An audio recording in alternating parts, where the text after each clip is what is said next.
So, where are we at? Are we lost? We're in the middle of nowhere. I don't understand. I thought that this road, the GPS, what's going on? I don't know. They said they lived out here somewhere, and that if you followed the GPS, It stopped. it would be wrong. Uh, but I don't see anything but pine trees. Yeah. Why I don't see the oaks? That's because they're hidden.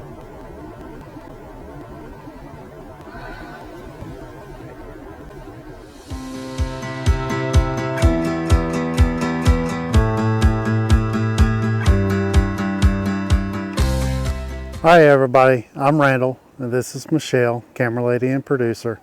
We're Floribama Homestead. Now, on this episode, we went out to spend some time with Hidden Oaks. We have a little bit of a history with those guys over there, Chip and Nicole. Great, wonderful people. Whenever they first moved back from the UAE to the United States, it was about the time that COVID lockdown was going on. They barely made it into the country, and they bought a house not far from here, probably 30 to 40 minutes. And they were just getting started setting up their homestead. We invited them to come out and meet with them. And from then on, we became really good friends. And we actually had them back over during our chicken processing and kind of introduced them to how to process meat chickens. And that's kind of where we started with them. And they went on to put together Gulf Coast Homesteaders event, and we attended their event that they had out there. So we were invited to speak out at the Gulf Coast Homesteaders event that they were putting on with Dusty Goat Homestead, and we really enjoyed our time out there, and we were thankful that they invited us to participate in their event. And we have also spent some time with Keepers of the Old Ways. We were both invited to speak at that event. And so we've really grown as good friends. And I hope you enjoy this video that we are going to share with you about our visit out to Hidden Oaks. Thank you. We can hug. Are we shaking the whole thing? No. Is your microphone on? Yeah.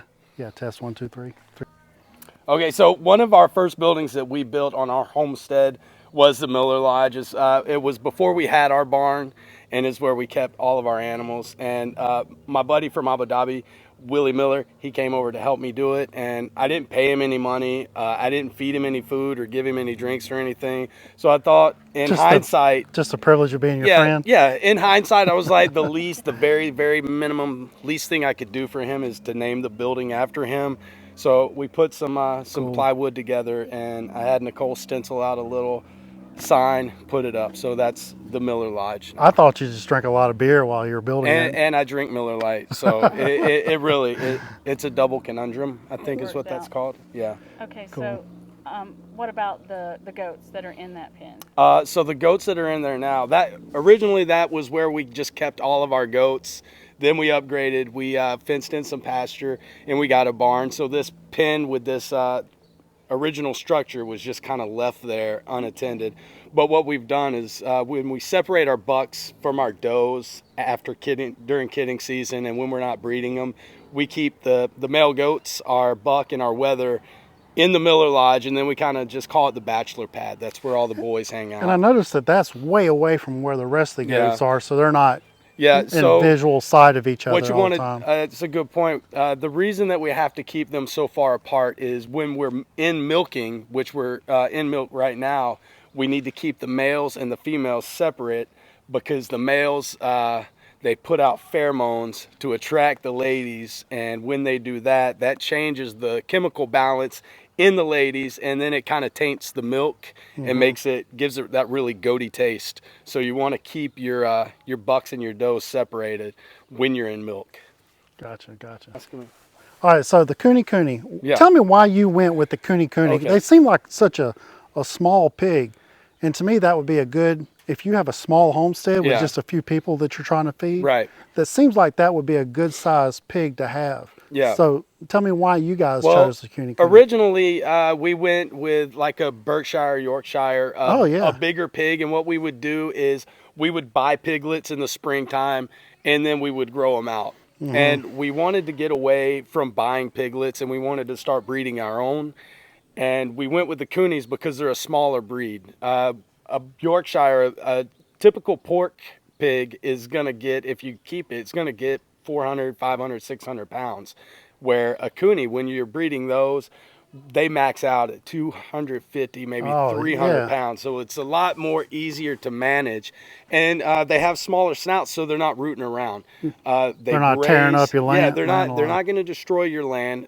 They're grazers, so they like to eat grass. So you're saving on your feed costs as well. It's not good for the big farm pork production because they grow so small and they take so long to grow out.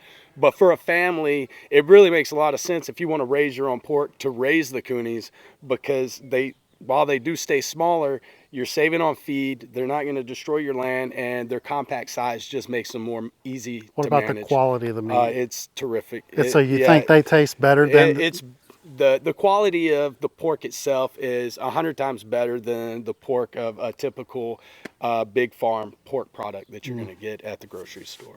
Yeah. Okay. And we're only on 2 acres here, so we could literally take just a little plot over there. You could for sure, yeah. And just raise just a couple out of the way. Yep. And I noticed when we were over there, they didn't seem to smell. I could have no well, smell. And that's a big misconception with pigs is that they're smelly. Pigs are very clean animals. They're like dogs.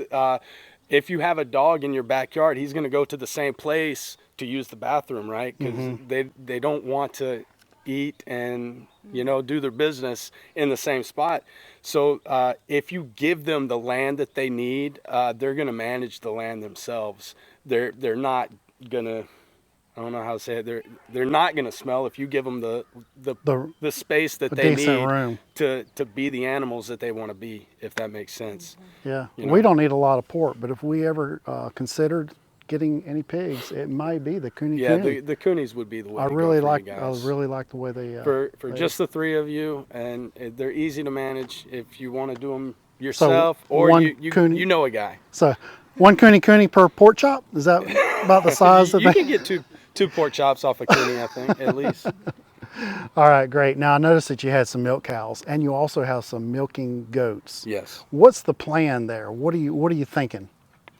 So originally we got Nigerian dwarfs for milk. We've started making soap with them. They're very small, so it's kind of hard for me to get in there and milk them because they're so small. So for milk, for our personal use, aside from soap making, I wanted to get them a dairy cow. Yep. So we went with a Jersey Holstein cross. Jerseys have a lot of thick, rich cream in their milk, and Holsteins are known for just having gallons and gallons of milk. So a lot of milk production on the Holstein and creamy, rich milk on the Jerseys makes a perfect combination. Well, great. All right. Now, I've had rabbits as a kid. Yes. So why do you guys have rabbits? Rabbits. I think every homesteader needs to have rabbits, even if you can't get over the taste or just the mind block that is eating rabbits. That it's a pet. A lot of people get hung up on the idea that rabbits are pets. They're not meat, but they're a delicious source of protein. A rabbit will actually outproduce a cow annually in meat production. If you think about, if you take 2 rabbits and 1 cow, you're growing 1 cow out, or you're growing 2 rabbits multiplying out. Multiplying the rabbits, the amount of meat that you'll get at the end of the year from 2 rabbits will exceed what you could get from 1 cow. That's interesting. I've never heard that before. Rabbits are considered poultry. You guys have processed chickens before. Yep. Rabbits are so much easier to process. Really? I don't know if you've ever done it, but it's so much easier to process a rabbit. And then their manure. Just if you're into gardening, like Randall is, like we are, their compost, their manure, you just take it and you put it directly into your garden. You don't and need it's available to the plant immediately. Immediately. You don't have to compost it with other sources of manure. you have to compost it because it's so nitrogen rich It'll burn that the it's going to plants. burn up your plants. And when you're dealing with rabbit manure, it's a cold manure, so you can put it directly in, or you can make tea with it, not to drink. Compost tea. Compost tea, you put it in water and let it sit, and then that water is going to soak up all that, all those nutrients, and then you could pour that directly in, or you could just take handfuls of manure and just put it into your garden directly, however you want to do I've it. grown with rabbit manure as a kid, So, and there's night and day difference. As a gardener, I'm looking around and I'm wondering why you don't have rabbits already. We'll see. Let's get some rabbits. I can hook you up. All right. So while we were there, you were showing us the goats. We walked around the corner, and then Nicole noticed that one was having contractions. Yeah. And then probably just an hour and a half later, Yeah. there was a baby goat. Yeah. It's a miracle of life. This time of year, we got goats. We breed the goats so that we can get the milk. Then we raise the babies. We sell them, and we're able to take that profit and put that back into feed costs, and then we have goats and milk. But yeah, anytime you come over this time of the year at our house, you're liable to see a live birth. So we got 8 goats right now. We got 2 more moms that are expecting, and we might have a baby when we get home today. So Yeah, and those are a lot of fun, and those aren't the type that you raise for meat. No, these are Nigerian dwarves. They're a dairy goat. They're not a meat goat. Meat goats traditionally, boars and kikos, are a lot bigger. I got a lot of guys ask me, "Hey, can I buy a goat to eat?" I was like, "You can." I don't know how much meat. You might get 1 hamburger patty off of it. I don't know. There's just not a lot of meat on them. It's not that the meat would be bad. There's just it's not worth the It's kill. not worth it to grow them out and feed them. You're not going to get anything out of them. So. Yeah.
about your sheep?